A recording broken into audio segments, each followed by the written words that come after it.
Bismillahirrahmanirrahim. Assalamualaikum warahmatullahi wabarakatuh. Yang terhormat Ibu Dr. Noviani SSI MSI selaku pembimbing 1. Yang terhormat Bapak Profesor Dr. Sutopo Hadi SSI MSI selaku pembimbing 2. Dan yang terhormat Bapak Dr. Engineering Heri Satria SSI MSI selaku pembahas. Di sini saya akan mempresentasikan mengenai hasil penelitian saya dengan judul Isolasi dan Identifikasi Senyawa Metabolit Sekunder dari Ekstrak Daun Pepaya Jepang serta screening toksisitas menggunakan metode Blanchard Metalytic Test. Kanker merupakan penyakit yang terjadi akibat pertumbuhan sel-sel jaringan tubuh yang tidak normal serta pertumbuhannya yang cepat dan tidak terkendali. Sel kanker tidak mengenal program kematian sel yang disebut sebagai apoptosis, sehingga sel kanker akan terus terakumulasi yang menyebabkan penumpukan dan kerusakan dalam tubuh. Menurut data dari WHO, 18,1 juta orang di seluruh dunia mengidap kanker dan 9,6 juta orang meninggal akibat penyakit tersebut pada tahun 2018. Data dari Kemenkes Republik Indonesia menyebutkan, saat ini Indonesia memiliki angka kejadian kanker pada urutan 8 di Asia Tenggara. Angka kejadian tertinggi di Indonesia untuk laki-laki adalah kanker paru dan hati, sedangkan untuk perempuan adalah kanker payudara dan serviks. Beberapa upaya dalam pengobatan kanker yang sudah umum dilakukan yaitu radiasi, kemoterapi, dan pembedahan. Namun, pengobatan dengan cara tersebut dirasa masih kurang selektif dan menyebabkan efek samping seperti kontraindikasi, gangguan saraf, dan komplikasi. Oleh karena itu, diperlukan upaya lain dalam pengobatan kanker yang lebih efektif dan aman. Salah satu upaya tersebut yaitu menggunakan tanaman obat dalam menghambat pertumbuhan sel kanker. Senyawa anti kanker yang dihasilkan tanaman obat dapat berupa ekstrak tanaman atau senyawa aktif tunggal hasil isolasi bagian tanaman tertentu. Senyawa anti kanker yang berasal dari tumbuhan diketahui dapat menyerang sel kanker dengan memicu apoptosis sel dan memicu terjadinya antiproliferasi sehingga pertumbuhan sel kanker dapat dihambat. Salah satu tanaman yang diketahui memiliki aktivitas sebagai anti kanker yaitu Cnidoscolus aconitifolius atau yang biasa disebut sebagai tanaman pepaya Jepang oleh masyarakat Indonesia. Cnidoscolus aconitifolius diketahui memiliki aktivitas sebagai antimikroba, antioksidan, dan agen antisikling. Penelitian oleh Iktifan et al. Pada tahun 2019 menyebutkan bahwa ekstrak daun dari Cnidoscolus aconitifolius pada konsentrasi 100 mikrogram per mililiter menunjukkan penghambatan pertumbuhan sel yang luar biasa terhadap kanker paru dan payudara secara in vitro. Namun, hingga saat ini belum ada laporan mengenai senyawa hasil isolasi yang bertanggung jawab atas aktivitas anti kanker dari daun Cnidoscolus aconitifolius. Salah satu metode yang dapat digunakan untuk mengetahui aktivitas suatu sampel sebagai anti kanker, maka dapat dilakukan screening toksisitas menggunakan metode BSLT. Metode ini merupakan uji bioaktivitas menggunakan larva udang Artemia salinalich dengan hasil yang diperoleh dihitung sebagai nilai LC50 yang merupakan jumlah konsentrasi ekstrak uji yang menyebabkan kematian larva udang sejumlah 50%. Tujuan dari penelitian ini yang pertama mengisolasi dan mengidentifikasi senyawa metabolit sekunder dari daun pepaya Jepang. Dan yang kedua melakukan uji toksisitas terhadap ekstrak dan senyawa metabolit sekunder hasil isolasi dari daun pepaya Jepang.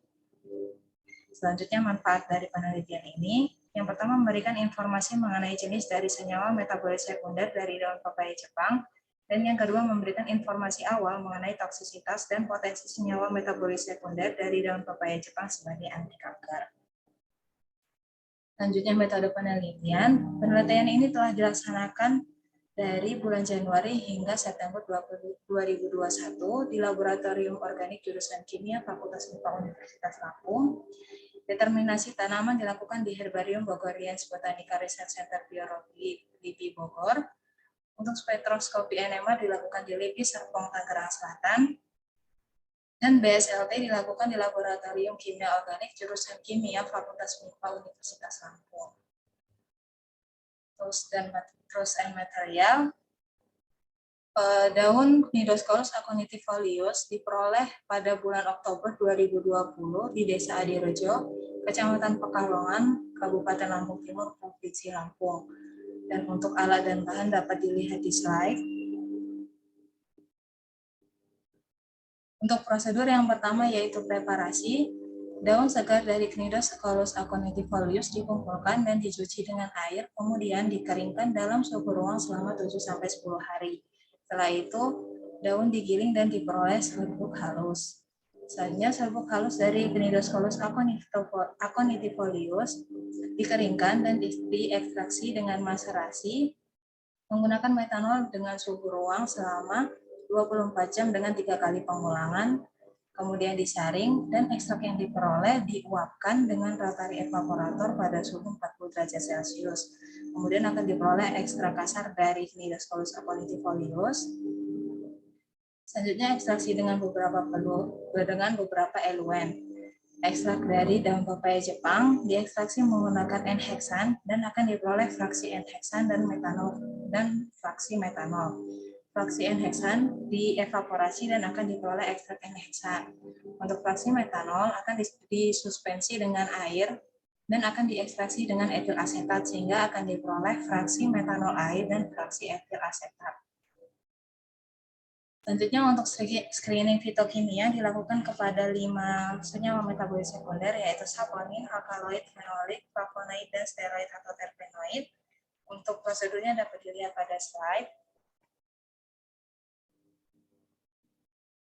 Selanjutnya untuk vaksinasi, ekstrak yang telah diperoleh selanjutnya divaksinasi dengan metode KCV atau kromatografi cair vakum dan dimonitoring dengan KLT. Selanjutnya, fraksi hasil KCV divaksinasi kembali menggunakan metode kromatografi kolom dan dimonitoring menggunakan KLT dan diperoleh senyawa hasil isolasi. Setelah diperoleh senyawa hasil isolasi, kemudian dilakukan analisis kemurnian dengan dimonitoring menggunakan KLT dan diidentifikasi senyawa dengan spektroskopi NMR. Setelah itu, untuk uji toksisitas, sampel ditimbang sebanyak 4 mg dan disiapkan pada larutan stok 2000 mikrogram per mililiter menggunakan larutan DMSO dan air laut. Kemudian diencerkan menjadi 1000, 500, 100, dan 50 mikrogram per mililiter dan disiapkan larutan kontrol 0 mikrogram per mililiter yang dibuat hanya dengan DMSO dan air laut. Kemudian untuk telur Artemia salina direndam di dalam air laut dan diletakkan di bawah cahaya lampu dan ditunggu selama 48 jam. Selama 48 jam, diambil 100 mikroliter sampel yang telah disiapkan ke dalam well plate yang telah berisi 100 mikroliter air laut dan 10 larva. Dilakukan 3 kali pengulangan dan diamati selama 24 jam untuk selanjutnya dapat dilakukan analisis data untuk mengetahui nilai LC50-nya. Hasil dari penelitian ini untuk preparasi, tanaman yang telah diperoleh diidentifikasi tingkat taksonominya dan dikonfirmasi sebagai Cnidoscholus aconitifolius Mill E. M. Jones dari famili Euphorbiaceae. Selanjutnya, daun segar dari pepaya Jepang dicuci dengan air dan dikeringkan pada suhu ruang selama 7-10 hari dan diperoleh sampel berupa daun kering yang berbentuk serbuk. Selanjutnya, ekstraksi daun kering sebanyak 1 kg diekstraksi menggunakan metode maserasi dengan menggunakan metanol pada suhu ruang selama 24 jam, disaring dan dilakukan 3 kali pengulangan. Selanjutnya diuapkan menggunakan rotary evaporator dengan suhu 40 derajat Celcius dan diperoleh ekstrak kasar metanol sebanyak 168 gram. Selanjutnya, ekstrak metanol yang telah diperoleh diekstraksi kembali menggunakan N-heksan dengan rasio 1:3 dan dihasilkan 5,28 gram ekstrak N-heksan. Setelah itu, ekstrak metanol sisa dari ekstraksi dengan N-heksan disuspensi dengan air dan diekstraksi menggunakan etil asetat dengan rasio 1:1 dan diperoleh ekstrak etil asetat sebanyak 17,6 gram. Selanjutnya dilakukan screening fitokimia terhadap 3 ekstrak yang telah diperoleh. Untuk saponin ketiga ekstrak menghasilkan uji positif, sedangkan untuk alkaloid ketiga-tiganya menghasilkan uji negatif. Untuk fenolik hanya terdapat uji positif pada ekstrak etil asetat, dan pada terpenoid hanya ekstrak metanol air yang menghasilkan uji positif, sedangkan pada steroid, ekstrak N-heksan dan ekstrak etil asetat menghasilkan uji positif. Yang terakhir pada flavonoid, hanya ekstrak metanol air yang menghasilkan uji positif. Selanjutnya, monitoring dengan KLT. Ekstrak N-heksan dan ekstrak etil asetat dimonitoring KLT dengan eluen N-heksan etil asetat 8:2. Sedangkan ekstrak metanol air dianalisis dengan KLT dengan eluen N-heksan IPA 3:7. Dari ketiga ekstrak yang telah diperoleh, ekstrak etil asetat memiliki pola pemisahan yang lebih sederhana dan jumlah yang cukup untuk dilakukan isolasi lebih lanjut. Maka selanjutnya pada kromatografi cair vakum, ekstrak etil asetat sebanyak 15 gram diabsorpsi ke dalam silika halus, silika kasar 30 gram, yang selanjutnya dikemas dalam silika halus 150 gram dalam kolom kromatografi cair vakum.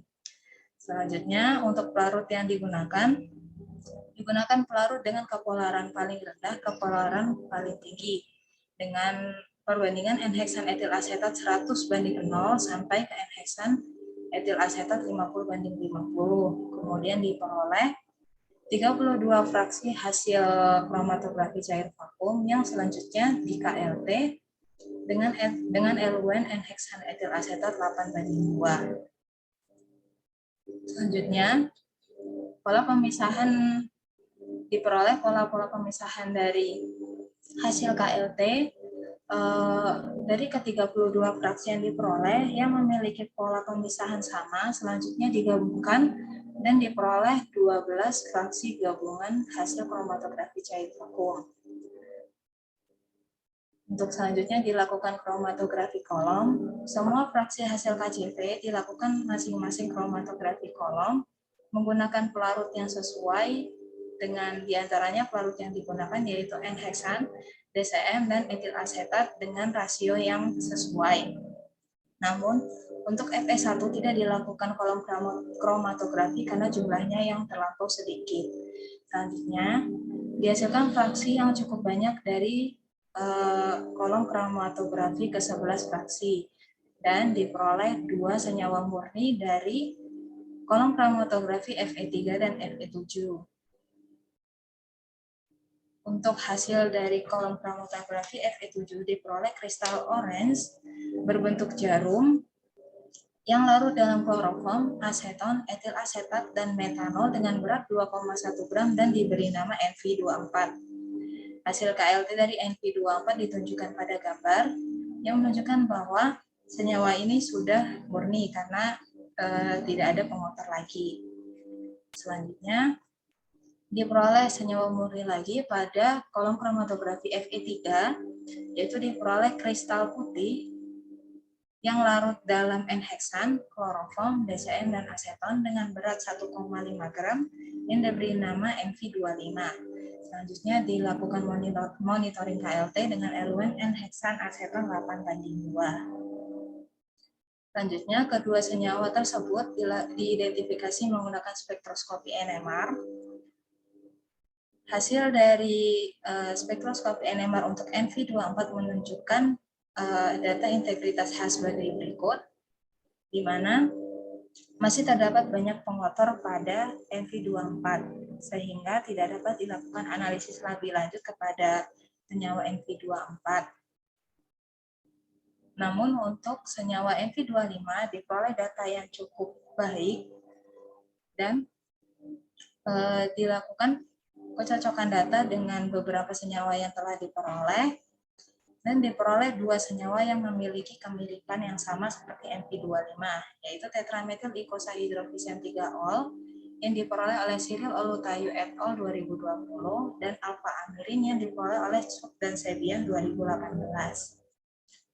Setelah diperoleh data yang sama, dicocokkan kembali data integritas pada pergeseran kimia yang diperoleh. Saat dicocokkan NV25 dengan alpha-amirin, terdapat banyak Terdapat banyak H yang tidak dapat diisi oleh NV25. Hal ini dikarenakan ada beberapa integritas H pada alfa amirin yang cukup banyak, namun pada NV25 tidak diperoleh integritas H yang cukup banyak, sehingga dapat disimpulkan NV25 bukanlah alfa amirin. Lalu selanjutnya, pencocokan NV25 dengan tetrametil ikosa hidroklisen 3-ol menunjukkan hasil yang cukup baik. Namun ada 5 letak H yang tidak dapat diisi oleh NV25. Hal ini dapat disebabkan oleh senyawa mungkin yang kurang murni atau karena jumlah senyawa yang terlalu sedikit. Selain itu, tetrametil ikosa hidroklisen 3-ol ini juga diperoleh dari daun pepaya Jepang, yang mana juga diperoleh dari ekstrak etil asetat. Sehingga kemungkinan NV25 adalah tetrametil ikosa hidroklisen 3-ol. Namun, untuk lebih memastikan kembali bahwa senyawa ini adalah tetrametil ikosa hidroklisen 3-ol, maka perlu dilakukan HLMR 2 dimensi, CNNR, IR, spektro UV, juga spektro FS untuk memastikan hal tersebut. Selanjutnya, setelah diperoleh senyawa murni, dilakukan uji toksisitas terhadap semua ekstrak yang telah diperoleh. Telur Artemia salina ditetaskan dalam box dengan air laut yang dilengkapi dengan cahaya lampu dan asupan oksigen. Setelah itu ditunggu selama 48 jam, larva yang telah berumur 48 jam siap untuk dilakukan uji bioesai. Setelah disiapkan larutan stok 2000 mikrogram per mililiter dan diencerkan, maka diletakkan larutan sampel ke dalam mikroplet yang telah berisi 100 mikroliter air laut dan berisi 10 larva yang kemudian dilakukan 3 kali pengulangan dan diobservasi selama 24 jam. Setelah diobservasi selama 24 jam, selanjutnya dianalisis data LC50-nya. Dan diperoleh data LC50 dari ketiga fraksi utama yang diperoleh tidak menunjukkan adanya ketoksikan dari fraksi tersebut, yaitu pada fraksi N-heksan, fraksi etil asetat, dan fraksi metanol. Namun setelah dilakukan KCV, terdapat satu fraksi yang menunjukkan adanya ketoksikan pada daun pepaya Jepang ini, yaitu pada Fe7 dengan nilai LC50 12,68 ppm yang termasuk ke dalam kategori toksik. Kemudian untuk senyawa murni tidak dapat dilakukan uji toksisitas dikarenakan jumlahnya yang terlalu sedikit, sehingga dilakukan uji toksisitas terhadap subfraksi yang menghasilkan senyawa murni tersebut. Untuk NV24 dilakukan uji toksisitas terhadap subfraksi Fe78 dan Fe79 dan diperoleh hasil nilai LC50 di bawah 100 ppm yang termasuk ke dalam kategori toksik. Dan untuk senyawa NV25 dilakukan uji toksisitas pada Fe35 dan diperoleh pula hasil yang cukup toksik, yaitu dengan nilai LC50 19,34 ppm. Namun hasil ini tidak dapat memastikan bahwa senyawa murni yang telah diperoleh bersifat toksik. Untuk lebih memastikannya kembali, perlu dilakukan uji toksisitas terhadap senyawa murni secara langsung, atau perlu juga dilakukan uji toksisitas terhadap sel kankernya secara langsung. Selanjutnya kesimpulan dari penelitian yang telah dilakukan diperoleh kesimpulan sebagai berikut. Dua senyawa NV24 dan NV25 berhasil diisolasi dari ekstrak etil asetat daun Cridoscolus aconitifolia. NV24 diperoleh sebanyak 2,1 mg dengan sifat fisik kristal berwarna orange berbentuk jarum. Yang ketiga, senyawa NV25 diperoleh dengan berat 1,5 mg dengan sifat fisik kristal putih berbentuk jarum. Yang keempat, senyawa NV24 dan NV25 dapat dikategorikan sebagai senyawa terpenoid. Yang kelima, Uji toksisitas dari ekstrak enhesan, etil asetat, dan metanol air tidak menunjukkan adanya tingkat toksisitas dengan nilai LC50 di atas 1000 ppm. Sedangkan yang keenam, hasil toksisitas dari fraksi KCV diperoleh adanya fraksi yang menunjukkan kategori sangat toksik, yaitu pada Fe7 dengan nilai LC50 12,68 ppm. Saran dari penelitian ini, yang pertama perlu dilakukan analisis lebih lanjut untuk NMR 2 dimensi seperti COSY, HSGC, HMBC, dan NOESY pada senyawa hasil isolasi. Dan yang kedua, perlu dilakukan uji toksisitas untuk senyawa hasil isolasi. Sekian dari saya. Saya akhiri. Wassalamualaikum warahmatullahi wabarakatuh.